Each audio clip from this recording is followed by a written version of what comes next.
Hello, everyone. I am the Shinigami, And I'm the Quincy.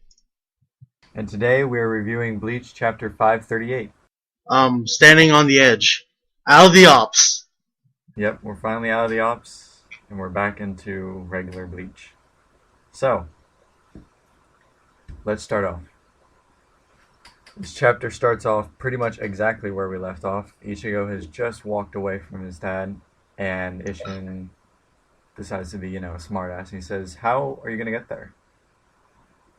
And then, just as Ichigo realizes he doesn't know how to get there, Uetsu's daughter slash servant slash whatever she is, first maid or first Zanpakuto, comes and takes Ichigo back to the king's palace, to the Phoenix Palace, I believe. I believe that's the name of his place. He tells Ichigo, you know, now's the time to get your Asauchi, now that you know more about your past. Ichigo immediately turns around, grabs the hand of one of the Asauchi, and it's his hollow. So, yeah. Want to talk about that part real quick, Quincy? I actually really did like this part. I mean, some people may think it was rushed for him not to actually not fight the Asauchi, but then again, Ichigo just learned a lot about his mom and his past, so it shows character development for Ichigo. Like, he would have never figured it out if it hadn't been for the story Ishin told him. So I really did like that, and Ichigo is becoming a better main character each chapter in this arc.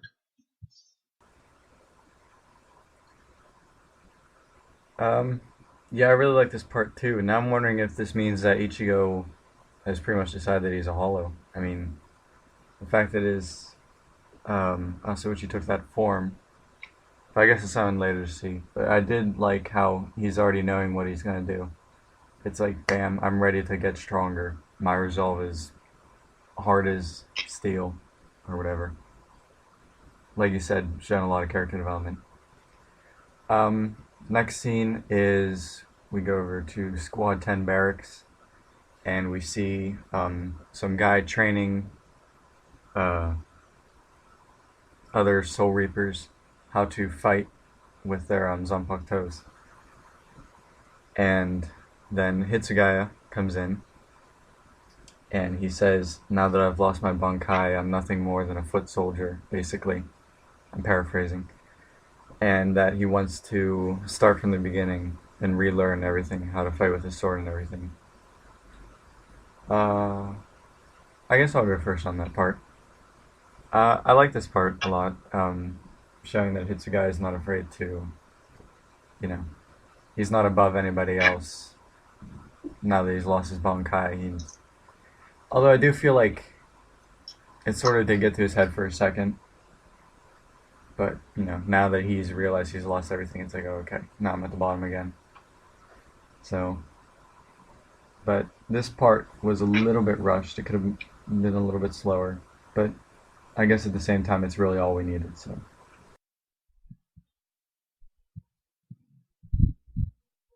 Alright, well, I really did enjoy this part. I really enjoyed it.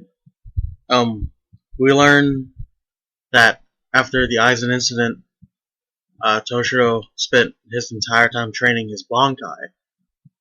And, of course, we fully know that his Bankai is complete. And now that he doesn't have it, he has to go back to basics. So that's really good for him too. I mean, his character development. I mean, pretty much this entire chapter was character development for everyone who was in it. So, yeah, props to you, Hitsugaya. Like, just just learn your hardest, pretty much. Alright, next part was we see Shuhei, and he's talking to Kensei. And Kensei reveals that he knows that Shuhei has achieved Bankai. So this is sort of like showing us something that we didn't already know. So at the current moment, I do believe that means three vice captains have, well, two vice captains have Bankai, and Ikaku is still third seat, I believe. So two vice captains have Bankai, and third seat Ikaku has Bankai. So this is nice. And then Kensei says you need to train and perfect your Bankai, basically, make it better and better, and stronger. And so Kunamashiro comes in and she uses her Holo powers to help train Shuhei. And she disposes them pretty quickly. And then Kensei says, I'm not going to be as soft on you as Tosin was. And although I like this part too, because like you said, this is all character development. And although we saw that Shuhei respects both Kensei and Tosin, and Kensei was more so the reason why Shuhei joined, became a Soul Reaper or whatever. It showed that he wouldn't let anybody badmouth his former captain, and he told Kensei that he wouldn't. So, I'll go because I feel like you have more to say about this. Like I said, I liked it because of the character development, and it's really neat seeing that Shuhei has a Bankai. It makes me question who else has Bankai among the vice captain. Who else was finally able to achieve it? I'm really interested in seeing it. First, I'm gonna start off by saying I like to see Mashiro back. I don't believe I said her name right. Yeah, okay. I zoned out for a little bit. Glad to see her back. Glad to see that the Vizards are playing more of a role in this arc. I did laugh my ass off whenever she said, "You may be the vice captain, but I'm the super vice captain." So that was nice. I'm pretty sure Kensei said, "I'll let you be the super vice captain if you come help train Shuhei." So that's probably how he got her to come. But it is nice knowing that Shuhei has achieved Bankai. And like you said, I wonder who else achieved Bankai. Maybe Rukia. She probably has achieved Bankai. Maybe Kita has achieved Bankai as well. Matsumoto, maybe she's achieved Bankai. I feel like most of the vice captains at this time have achieved Bankai. They just have not used it yet, or lack the ability to fully control the power. And huh? Exactly. Just like Hitsugai's Bankai.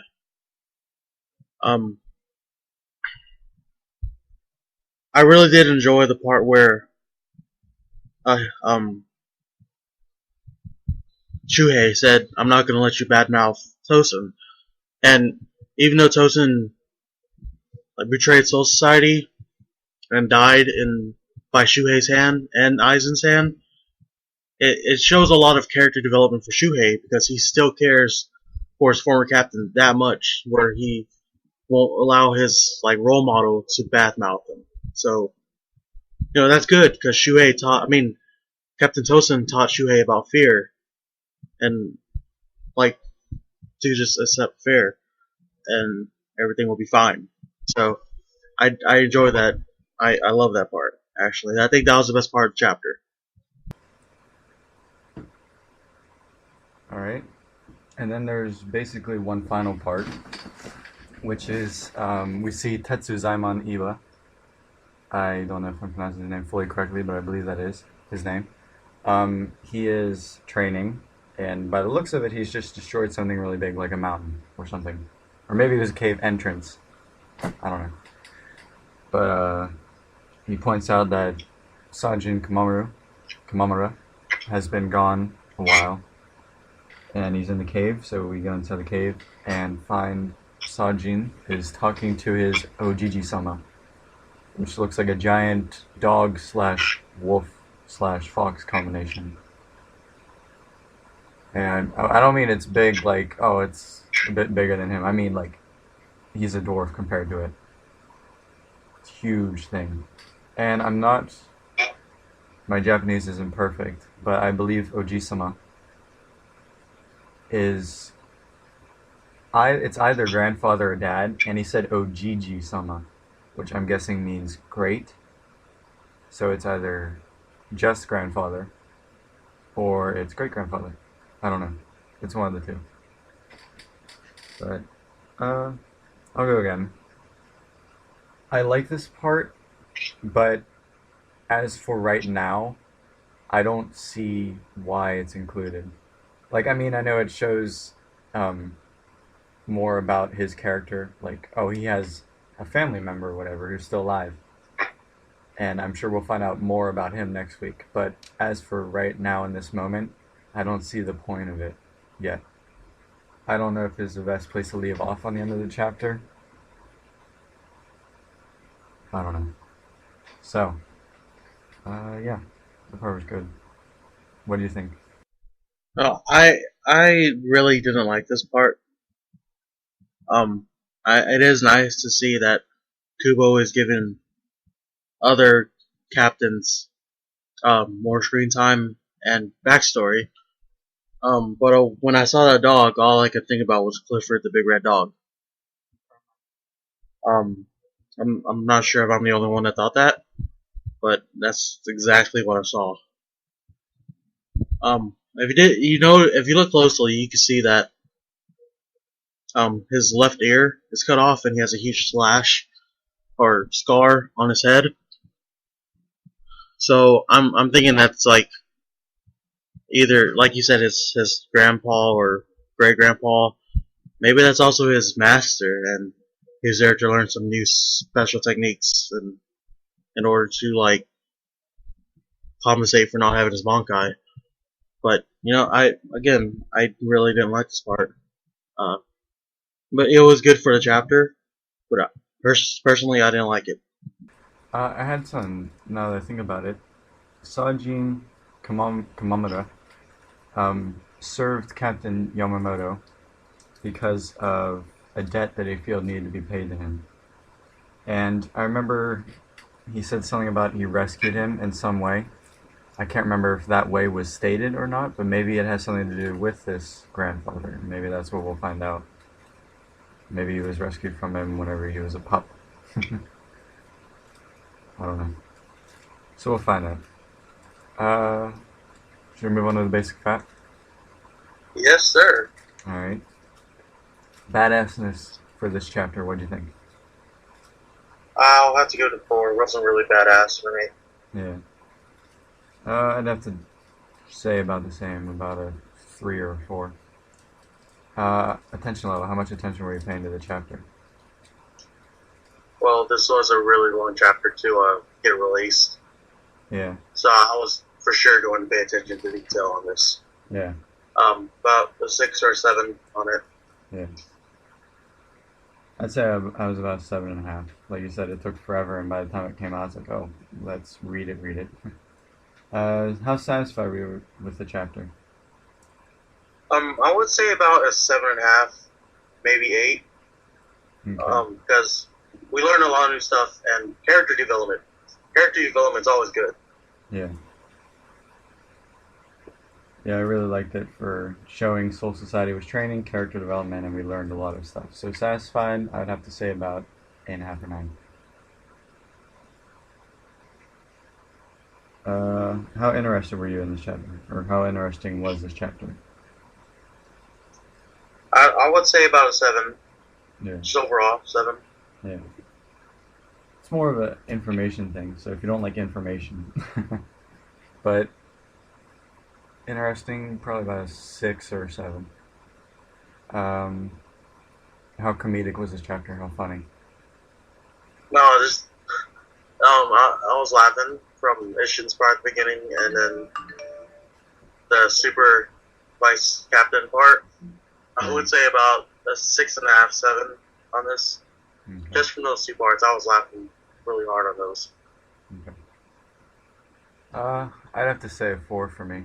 There were funny parts, but fan service. How was fan service? There was like 0 fan service in this chapter. There was one good shot if you're a butt person and you like Mashiro Kuna. That is true, but I'll have to give this around a 1. Yeah, I'd have to give it a 1 too. A 1, just a 1. Animation, how well drawn was this chapter? I felt like this chapter could have been drawn much, much better. Yeah. About 5. Yeah, he was a little chitsy in the beginning, skipping a lot of stuff, so 5 or 5.5. Yeah. Predictability, how predictable was it? Well, we actually didn't call any of this in our last prediction video. Nope. There's no point to that So, video anymore. I guess 7-8 prediction. So it was pretty predictable? Oh no, never mind. I'm still kind of messed up from the Naruto chapter. Yeah, that's right. Excuse me. 1 or 2. Yeah. I'd have to say 1 for me, because I was like, I felt so confident in myself. Nope. And rating out of 5 stars. 3.25. Yeah. I'd have to say 3 out of 5 stars. Like I said, great for character development, great for seeing what everything's happening, but it was kind of rushed. And the drawing wasn't too good, so 3. Alright, well, I don't think there's anything else to add. Or do you have something to add? There was no Uryu in this chapter. No Udi. Damn you. It'll be another year before we see him again. Yeah, it'll be another 51 chapters. Yep. Starting now. Alright, well, links in the description. Remember, like, subscribe, add the favorites, follow us on Twitter, like us on Facebook. Greatly appreciate all of it. I am the Shinigami. And I'm the Quincy. And I am signing off. Adios, otakus. Jana.